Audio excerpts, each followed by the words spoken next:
Hey everybody and welcome to Sweatpants BI. This is a very special Sweatpants BI after dark. I don't do these very often, but Nina's actually traveled south to visit with her parents, and so I am home alone, cat sitting. Thought, hey, I've got an idea for a Power BI video. Thought that I would share it with you. The topic that I want to focus on today is how to get more out of one of the most commonly used data visuals in Power BI, the table and or matrix visual. Originally, I had conceptualized this as a table demonstration, but I actually did end up using the matrix data visual in the tutorial that I'm going to be running through today. So I am going to call this kind of a table slash matrix tutorial. But the reason that I wanted to talk about this visual in particular is that, depending on the nature of your data, depending on the complexity of your data, there are a whole bunch of different ways that you can format a table or matrix visual to come up with a really cool effect and kind of help, guide your users towards what they should focus on. One of the downsides of the table and the matrix visual is that if you just, take a bunch of fields, take a bunch of measures and dump them all into the visual, it can be a lot for your user to have to digest.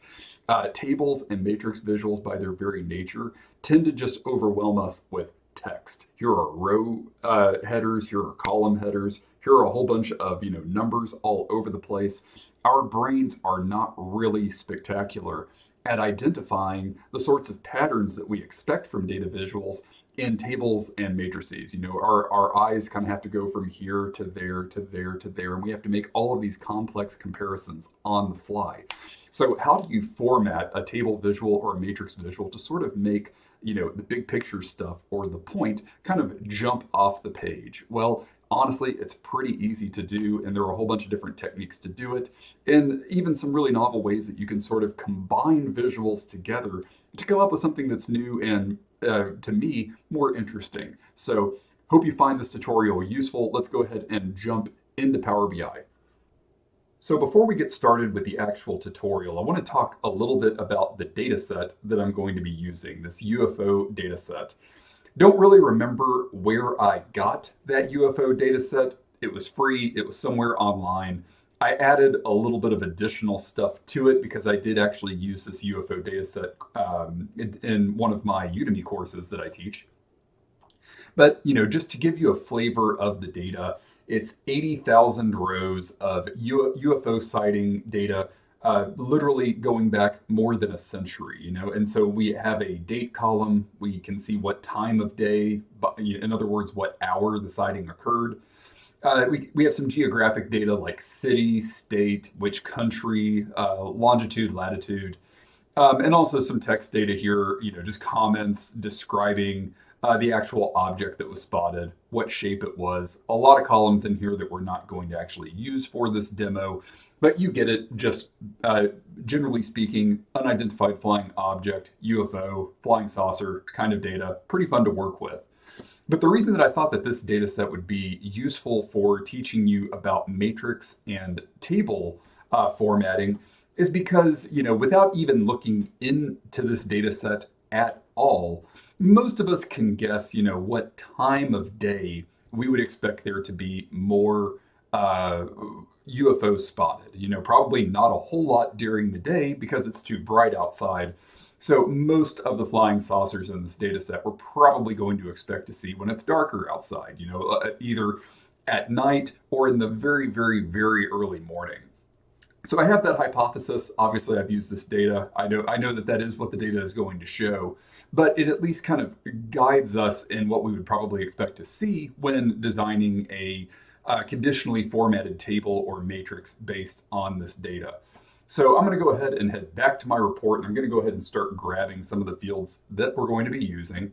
For this demonstration, I'm actually going to use a matrix visual instead of a table, which is totally fine because most of the formatting options are identical between tables and matrices in Power BI. The main difference being that you might actually see some formatting options. Let me go ahead and actually put a measure in here so you can see what I'm talking about.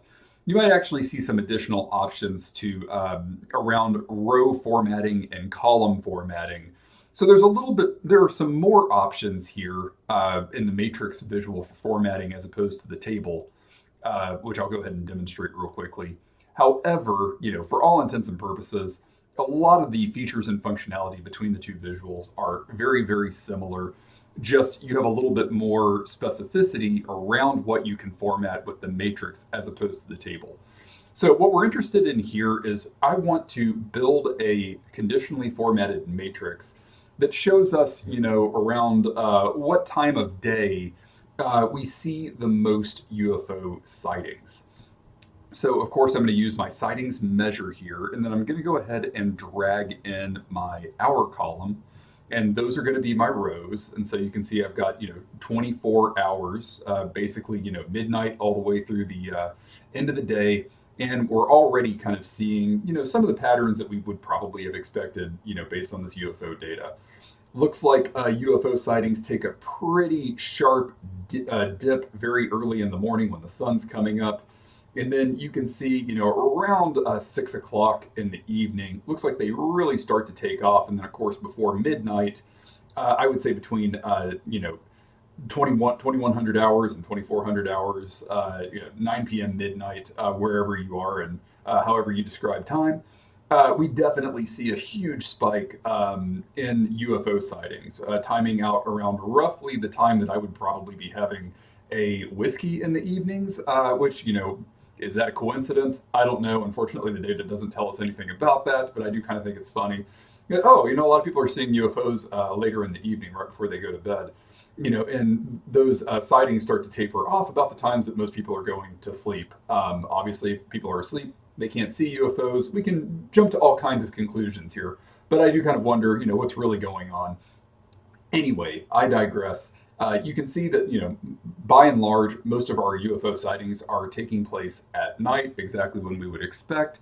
And I'm going to go ahead and, you could literally choose to drop in your months if you were interested in looking at UFO sightings by month to see if there's any kind of, real difference here. It does look like, a lot of UFO sightings are taking place when it's warmer outside, especially in the summer months. And so you can see that it looks like peak UFO sighting activity is roughly from June through October.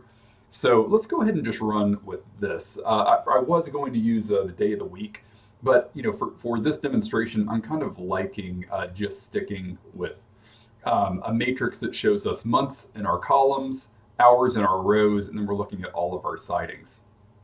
So, the main reason that I kind of wanted to focus on the table and matrix visual is because in data visualization, and if we were building a tool for our company based off this UFO data set, as weird as that sounds, like why does our company need to know about UFO sightings? But I digress. The reason that I wanted to focus on this visual in particular is that I see a lot of people who are building tables and matrices in their Power BI reports, and in my opinion, it's very easy to present just way too much information.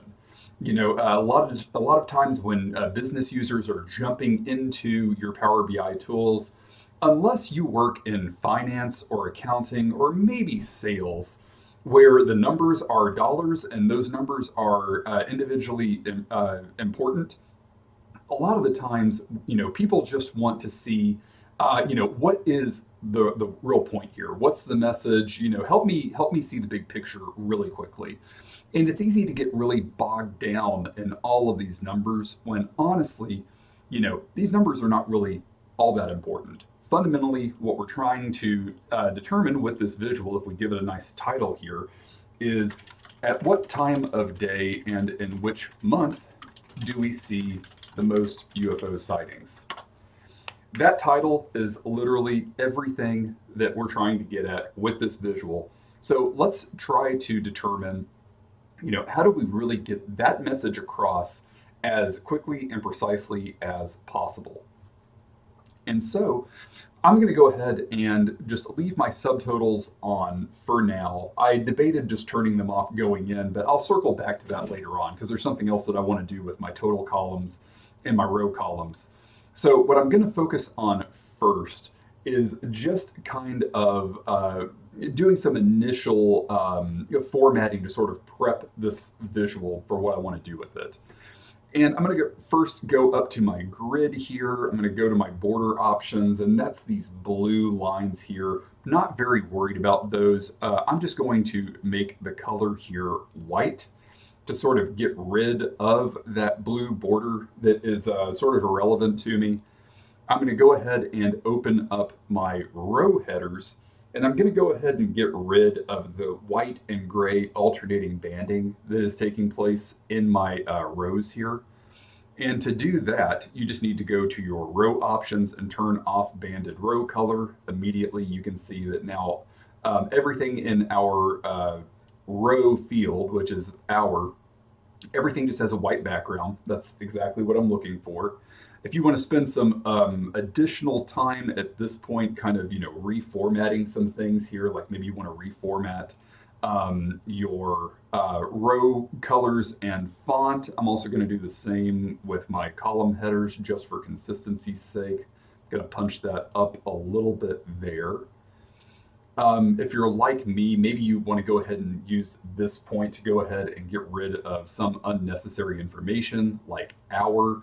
I guess it could be useful to have hour here, but I've already said at what time of day are we looking at UFO sightings. So I'm going to get rid of this hour description here that's kind of between my columns and rows by just changing the name of my hour column to just space within the context of this visual. So I'm just getting rid of hour where it's here. And I don't really need to worry about my values too much, and you'll see why as I start formatting this thing. But the next thing that I'm going to do is I'm going to start working with my conditional formatting.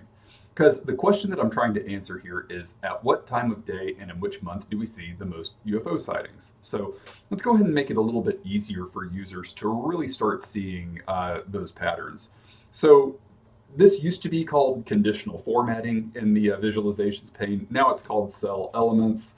I never really understood why they took something that was pretty straightforward and made it more vague, like cell elements. But I digress. That's Microsoft for you. I would say that the reason that they changed the name of it from conditional formatting to cell elements is because there are other things now that are in these settings, like data bars, icons, web URL, but whatever. We're just going to roll with it. And so I'm going to go ahead and go to the only measure that I have in this visual, which is sightings. And I'm going to go ahead and turn on my background color options. And I'm going to go ahead and start figuring out a way to really make this area here stand out. Immediately you can see, okay, there's some darker stuff happening in the summer months. That's good. Relative to the rest of the visual, you can see, there's kind of a lighter area here, maybe some dark areas happening up here.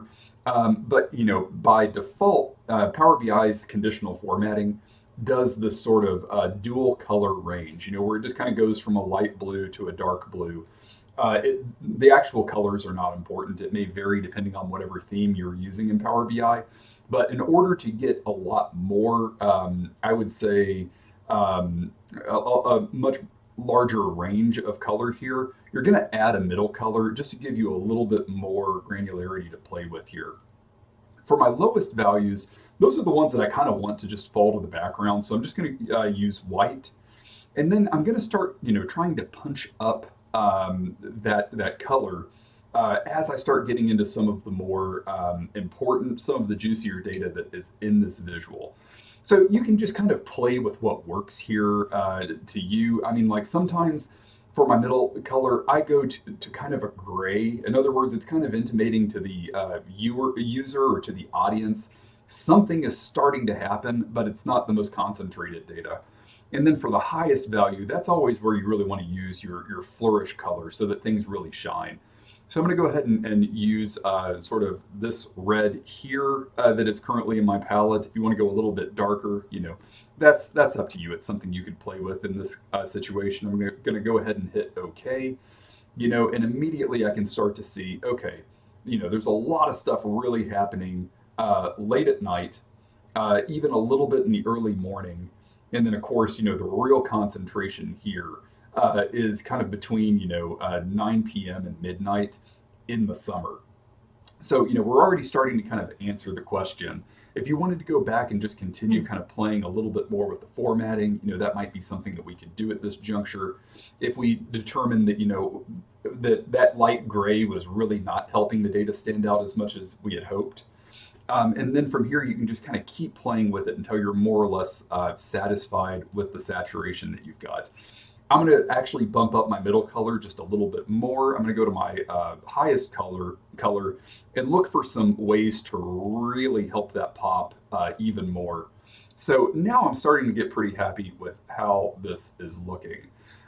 So the next question that we need to ask ourselves is, do we really need all of this text? Are the individual numbers at the intersection of each row and column, are they really all that important for telling the story, or is it just more noise that we can get rid of? Well, if you are watching this channel, and if you know me, you know that I'm going to say this is actually probably fairly unimportant information that we're putting in front of the user. So how do we get rid of these numbers, or what can we do with them? Well, the beautiful thing here is all we have to do is use the exact same logic for the fonts that we're using for the background, since the conditional formatting is going to point at the exact same measure, and that is sightings. So we're going to go to our cell elements. We're going to open up our font color, and immediately you can see that the conditional formatting is now being applied to our font color. Going to open up our conditional formatting, and I'm going to make my lowest value white. I'm going to change my middle value to, I think I ended up going with this kind of soft red, maybe a little bit lighter. And we're going to use the same color for our highest color that we were using in our background. So I'm going to have to go and flip over to my background color real quickly, just long enough to open up more colors and grab the hex code that I selected there.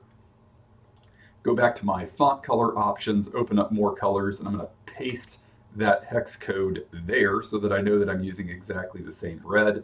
And immediately you can see that the effect is that our font colors have completely vanished. And immediately you can see that it's actually easier to read this visual without all of that text. A few of the things that I'm now noticing is that for June, July, and August, even in the early morning hours and even during the day, there are higher concentrations of UFO sightings. So, I mean, I don't know, maybe the little green men or the aliens really like to visit us during the summer. They like checking out Earth when it's nice. They're checking out Sandals resorts. I don't know, but it does look like sightings really tend to go up pretty much across the board in the warmer months. So we have a much easier visual here to sort of read and sort of play with. Now, I am going to play devil's advocate here real quickly with this formatting and say that, I was actually discussing this exact scenario with my wife, Nina, who is learning Power BI right now. And she said, well, maybe, I do want to see some of the numbers. Obviously I can hover over any of these cells and see, the specific data point that I'm hovering over. You can see it popping up as I hover over different cells here. When I told Nina, I said, that is absolutely fine, but there are some creative ways that we can even show some of the numbers in this matrix. And so before I get into that, let's just agree that these lighter areas are kind of irrelevant.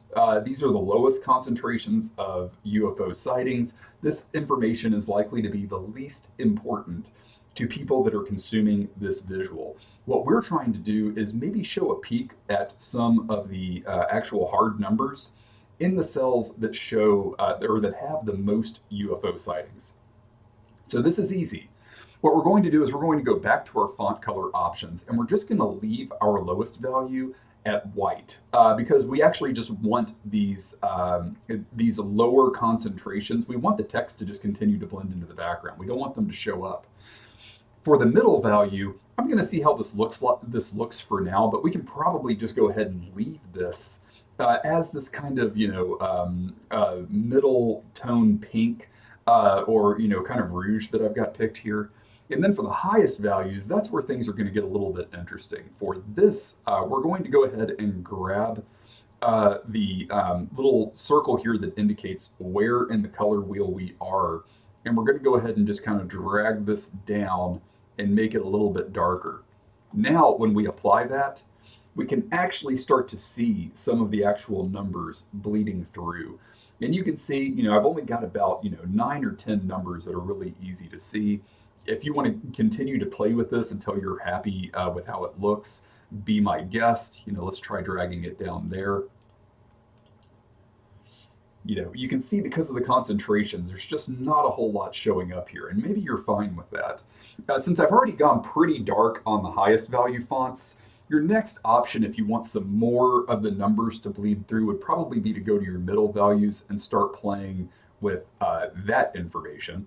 So I'm going to go ahead and change my middle value to a darker red so that we get some more of the actual text values kind of bleeding through into these higher concentration areas. Personally, I think that this is already too much.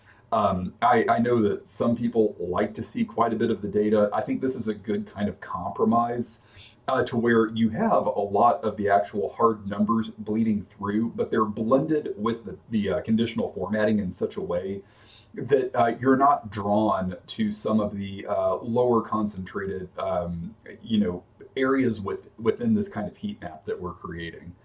So I'm going to go ahead and just adjust my middle value back a little bit, kind of blend everything out, and let's start getting back into some of our formatting here with the remainder of the time that we've got left. So I'm going to go ahead and go to my grid here, and I am just going to open up my horizontal grid lines and my vertical grid lines, and I'm going to turn both of these on, and I'm actually going to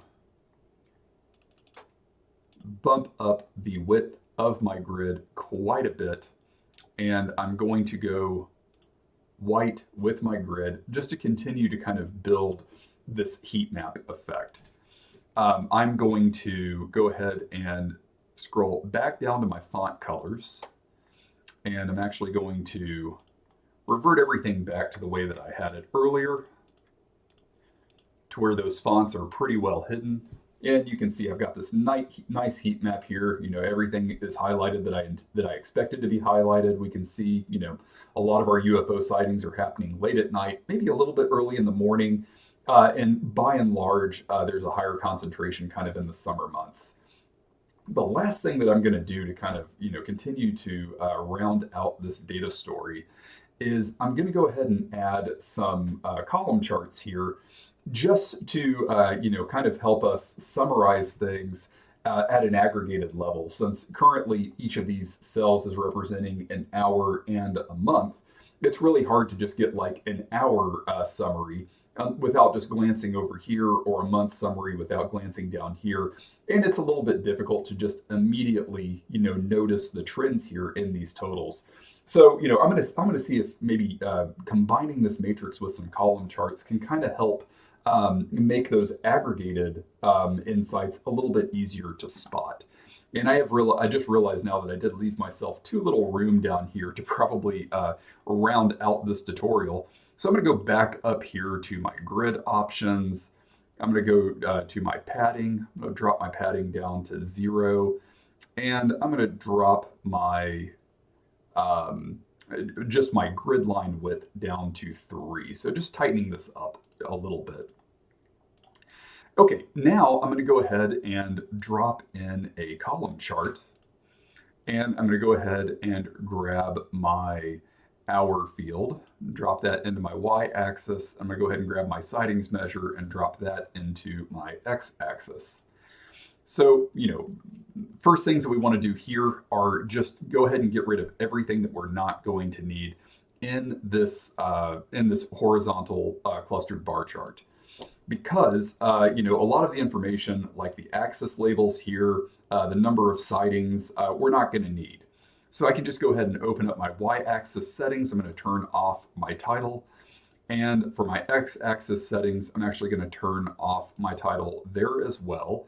Then what I want is I'm basically going to try to line up these bar chart values, and I have my hours here in the y-axis. So I want these to line up with these hours here. Maybe you're totally fine just kind of leaving this visual like this and kind of having this visual pop out here. I'll kind of leave that to you. If you wanted to flip this around and literally use your hour labels in your matrix as the hour labels on this bar chart, that is also totally something that you could do. In that situation, we would just invert the range of our x-axis, get rid of the x-axis label entirely. Then we can drag that over and, basically just kind of line everything up like so. Now, the problem with doing that, obviously, is that your bar charts now look like they represent negative numbers. So I personally wouldn't do that in this case, but I have seen people who do it. If you were interested in how to invert the direction of the bars on this bar chart, you just go to the x-axis or y-axis, whichever way your bar chart is going, and just invert the axis to flip those bars around. So let's go ahead and open back up our x-axis. Let's invert it back to the normal way. I'm going to go ahead and move this back to here. And the next thing that I'm going to do is I'm going to go ahead and just turn off my x-axis entirely. I'm going to turn on my data labels, and I'm just going to go ahead and kind of drag this into position. Looks like I can shrink it just a little bit. And basically, this is the effect that I am going for. If you want to play around a little bit more with the actual bars, and no problem, if you want to use kind of the same conditional formatting that you're using in the matrix, that might be something to experiment with here. I'm going to go ahead and turn off the legend. The white values are really not appearing much at all anymore. So what I'm going to do is I'm actually going to just compromise by using a gray tone there. And then the next thing that I'm noticing is that these hours are currently going in the wrong direction. You can see that I've got hour 23 here at the top, whereas hour 23 in my matrix is at the bottom. So let's just go ahead and quickly hit pause and go to our y-axis values. We're going to go ahead and set this to categorical instead of continuous. This is going to force everything to basically order by the hours that have the most UFO sightings. That is not what we want in this specific case. We're going to change our axis settings to sort not by sightings, but by hour. And then we're going to go ahead and flip our axis from descending to ascending. Now things are starting to finally look a lot better. I'm going to go ahead and turn off my title for this visual because I really am not going to need it.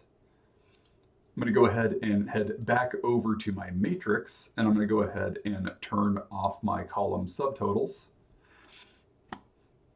And if you wanted to, throw your user a bone and, keep the hour labels here, that could be something that you do just so it's a little bit easier for them to follow all the way across hour 1, hour 2, hour 3.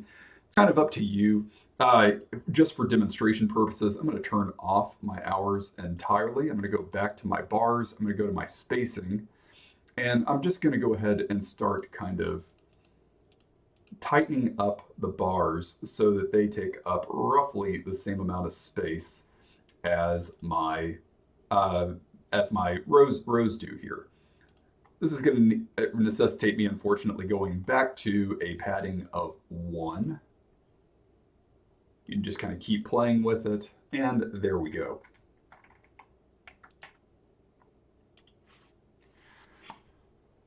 So now I have a, pretty cool matrix that at least shows, everywhere that I should be looking for concentrations of UFO sightings by month and by time of day. And if I'm interested in knowing exactly which hour of the day makes up the most sightings, I've got this bar chart over here that's just kind of also telling the rest of that story.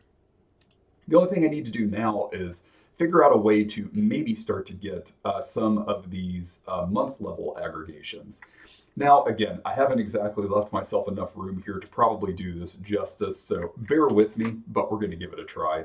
In a real world situation, I would probably expand this canvas or just continue to kind of, manipulate the spacing and the size of these visuals until I'm able to nail this down. But just to keep this thing moving, I'm going to go ahead and just start building out this visual and figuring it out on the fly. We're going to go ahead and swap out hour with month short.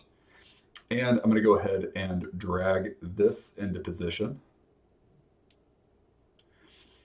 If you want to do a hover check just to make sure that all of your months are properly aligned, now's the time to do it. I'm going to go ahead and shrink this down. And we're going to revisit the idea that we dismissed on this chart, and that is inverting our axis. So I'm going to go over to my y-axis, and I'm going to invert the range so that everything is now going top to bottom instead of bottom to top. And you are pretty well done. The last thing that you might want to do is just click on your matrix and get rid of your row subtotals now. That's going to change up the spacing just a little bit. So if you want to continue to play with that, you can. Looks like everything is kind of scrunched up now from me turning off those totals, which is fine. We can go ahead and, you can kind of eyeball, getting these the columns in your matrix perfectly aligned with the bars in your bar chart. It's a little bit tedious, but it does make everything look quite a bit cleaner, and it doesn't take too much time.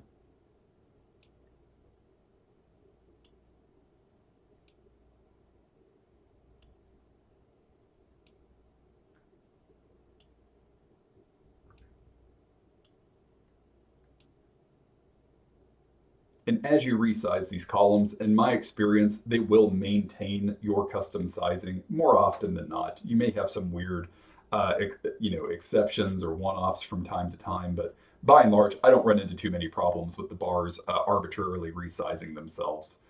The last thing that we could do here, if we really wanted to, is kind of go back to our data labels, maybe touch up some of our formatting. We did use DIN, which is one of my favorite visualization fonts in Power BI, just because it's easy to read, and my eyes suck it's only getting worse as I get older.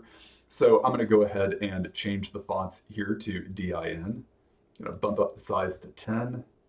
Maybe even live dangerously and go to 11. Going to click on my other bar chart, also change it to DIN, bump it up to 11. If you want to play with some of the other, options on data labels, such as, overflowing the text, that's obviously some more stuff that you can do. If you want to change the position to always be on the inside, you can do that based on your comfort level. Now, since this is a design tutorial, the one last thing that you might be interested in, and you can feel free to skip this part if you're good on this, but a lot of people, when they think about conditionally formatting visuals like this, they're very much approaching this from the white background and white sort of, or light sort of theme in their Power BI report. So, if you were interested in translating everything that we've done here to a different aesthetic, that doesn't take a whole lot of time to do. But let's go ahead and flip this thing around. But this time we're going to apply the exact same approach, but to a dark Power BI theme. So I'm going to go ahead and go to my page formatting settings. I'm going to go to my canvas background.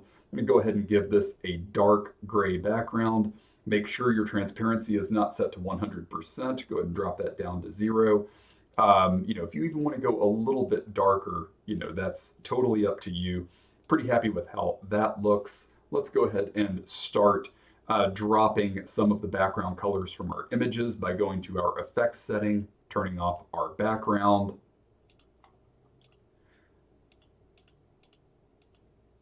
And last but not least, our vertical bar chart.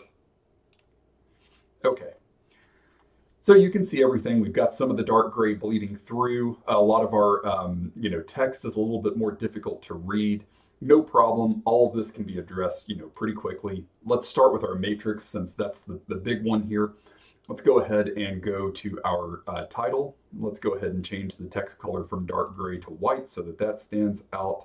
Let's go ahead and go to our data labels here on this first, horizontal bar chart that we've got here.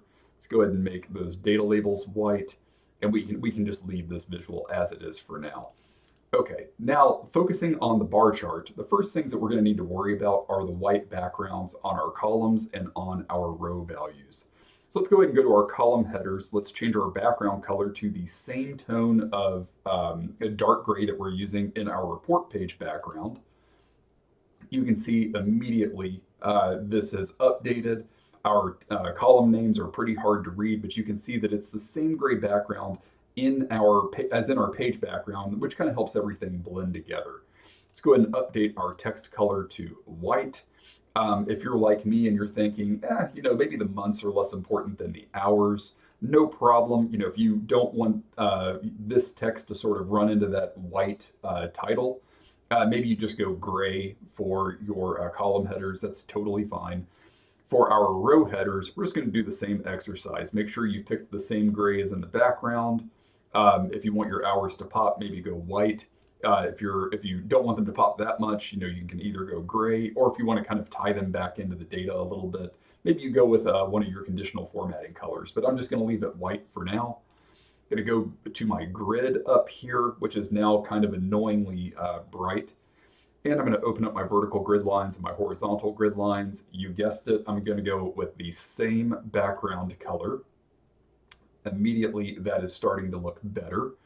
But if your eyes are hurting when you look at this matrix now, it's because we have all of these bright colors sort of juxtaposed with this dark background.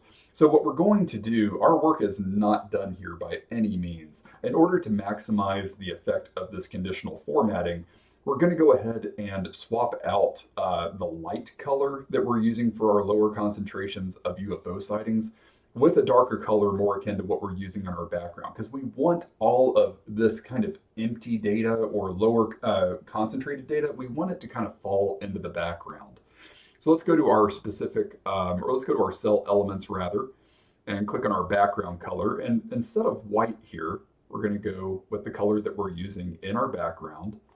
And let's go ahead and see how that looks first. Not too bad.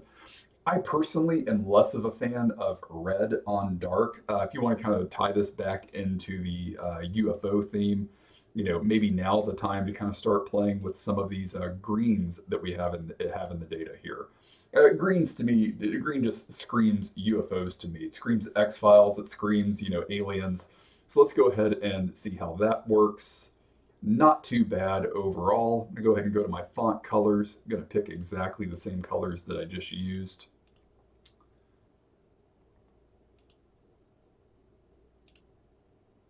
Forgot to go ahead and pick my dark gray. I was like, why did the colors not update? There we go. That's looking much better. And now we're just going to kind of go through the exact same exercise with our bar formatting options. I'm going to go ahead and instead of picking my background color so that those bars disappear, maybe you go just a little bit lighter with your gray.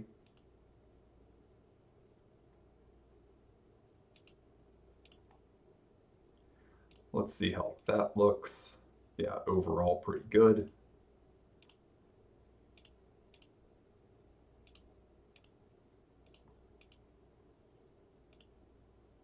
There we go. And now we have exactly the same information, but applied to more of a dark aesthetic. It's totally fine to run through something and then tell yourself, I'm not really a fan of how that looks. These grays here are a little bit brighter than I had anticipated. I'm going to go back to my bars, and I'm just going to see what the next step down from the gray that I'm using in my background color, how that looks. That's more what I was anticipating. Pretty happy with how that looks. And now you've seen how easy it is to take a light colored aesthetic and apply it to a dark theme. If that's sort of the aesthetic that you're used to working in Power BI, or if that's the aesthetic that like your company demands across your BI reports. Hope you found that useful. I know that one tutorial is not even close to covering all the different possibilities in which you can use a bar chart or a table or a matrix. But I hope that at least gives you some ideas, gives you some inspiration for how you can get more out of tables and matrix visuals in your Power BI reports. Just to recap, tables and matrices can be very overwhelming for a user or for someone in the audience of your Power BI report who maybe doesn't know the data very well. You're kind of dropping them into the middle of this data visual that's just a lot of text, and they have to kind of figure out what all the different fields mean, what all the different numbers mean, and then their eyes have to constantly dart back and forth making these comparisons. These, what I just showed you, are just some tricks to help you sort of present information in a manner that it addresses a specific need. Tables and matrices, some people tend to approach them as if they just contain a lot of text, and that's fine. In my opinion, sometimes you will have tables that contain primarily like descriptive information that you really can't do much with, other than to just drop the text there. But when you're building tables and matrices, based off of highly numeric data, there are much better ways to represent that data than just throwing all the numbers out there on the page and calling it a day. So I hope you found this useful. I've already got some ideas for companion pieces that I may record down the road, sort of revisiting tables and matrices. If you have any suggestions on that front, or if there are any cool ideas that you have for using the table or matrix visual, by all means, let the community know by posting them in the comments to this video.